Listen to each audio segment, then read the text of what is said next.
পছন্দ করি হৃদয় থেকে। এই দালালগুলোকে যদি আপনি দায়িত্ব থেকে অব্যাহতি না দেন, আমরা যারা আপনাকে ভালোবাসি, আমরা যারা আপনাকে পছন্দ করি, আপনার দলকে কিন্তু আমরা আপনাকে সাপোর্ট দিতে পারবো না।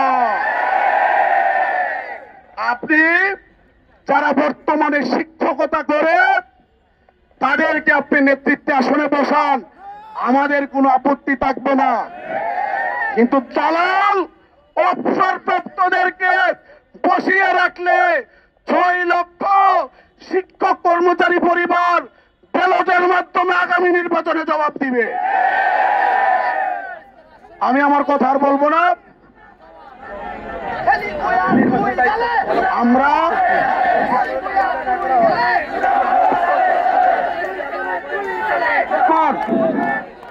আমি এতদিন তাদের বিপক্ষে কোনো প্রতিক্রিয়া দেই নাই, একটি কথা বলি নাই, কিন্তু তারা এখন দেখছি প্রকাশ্যে এই আন্দোলনকে বিতর্কিত করতে তারা এখন প্রপাগান্ডা চালানো শুরু করেছে।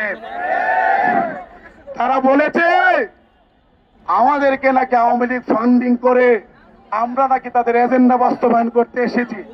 ভাইরা, আপনারা এখানে সমুদ্র লক্ষাধিক শিক্ষক এখানে আপনারা বিভিন্ন ভাবে ছড়িয়ে ছিটিয়ে আছেন। আমরা কি কারো কাছে এক পয়সা চেয়েছি?